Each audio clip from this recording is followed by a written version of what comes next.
অসম বিধানসভা নিৰ্বাচনৰ প্ৰাৰ্থী হিচাপে আজি ইয়াত খৌৰাগুৰি LP স্কুলত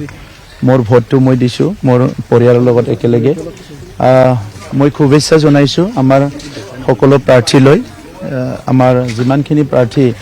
আমাৰ দলৰ সকলো প্ৰাৰ্থীলৈ শুভেচ্ছা জনাইছোঁ আৰু অসমত 126টা সমষ্টিত বহু হাজাৰ প্ৰাৰ্থী হিচাপে বিভিন্ন দলৰ পৰা থিয় দিছে গণতন্ত্ৰটো শক্তিশালী কৰাৰ কাৰণে ভাৰত স্বাধীনতাৰ পিছত প্ৰত্যেকটো 5 বছৰৰ মূৰে মূৰে লোকসভা বিধানসভা আৰু বিভিন্ন লোকেল বডিজ মিউনিচিপালিটিজ ভোটবিলাক হৈ আছে আৰু তাত আমি ভোট দি আহিছোঁ আৰু ৰাইজৰ এটা ভোটেদি চৰকাৰ বনাওয়াত কোনবা এটা দলক বা কোনবা এজন প্ৰাৰ্থীক জিকাত সহায় কৰে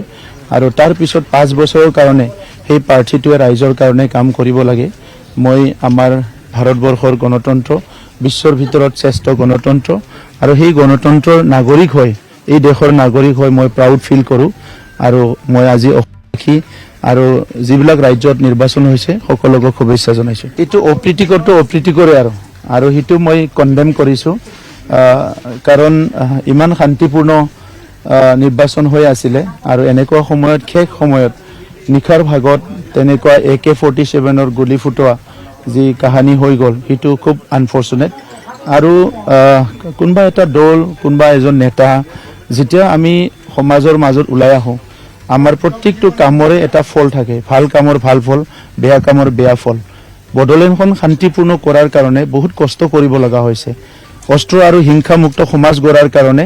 কেন্দ্ৰীয় চৰকাৰ ৰাজ্য চৰকাৰ আমিবোৰে বহুত সংগ্ৰামী বিলাকে চেষ্টা কৰি আজি বড়োলেণ্ডখন শান্তি হৈছে এই শান্তিপূৰ্ণ বড়োলেণ্ডত কোনবা যদি সুস্থ মানুহে এনেকা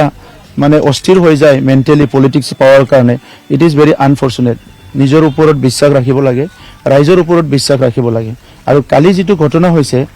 আমি দেখিছোঁ যে আতংকিত হৈছে যে আমি হাৰি গলে কি হ'ব লাগিলে গুলি ফুটাই হলিও জিকাম এনেকাটো নহব না ৰাইজেই সিদ্ধান্ত ল'ব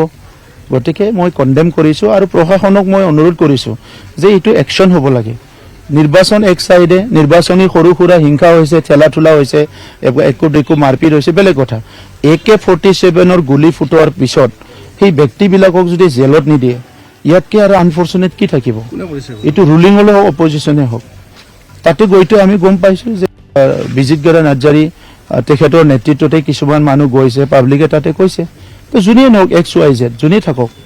ইয়াৰ ওপৰত একশন হ'ব লাগে অস্ত্ৰৰ জনজনী নহয় এইটো কোনোবা PSৰ বা কাৰবা বুলি কৈছে মই নাজানো ইমান আৰু কালি বহুত ৰাতি হ'ল এই কাৰণে আমি পুলিচ প্ৰশাসন আৰু ইলেকশন কমিশনৰ পৰা যেটো পুলিচ অফিচাৰ দিছে সবকো কৈছোঁ আমি একশন ল তেখেত সকলেতো কালি ক'লে একশন লম বুলি কেনে চাই লং আজি কি কৰে কিন্তু আমি দুখ পাইছোঁ আমি বেয়া পাইছোঁ আৰু সমাজক পুনৰ এনেকা এটা পৰিবেশত আনাটো হিটো কোনো কাৰণতে হিটো একসেপ্টেবল নহয়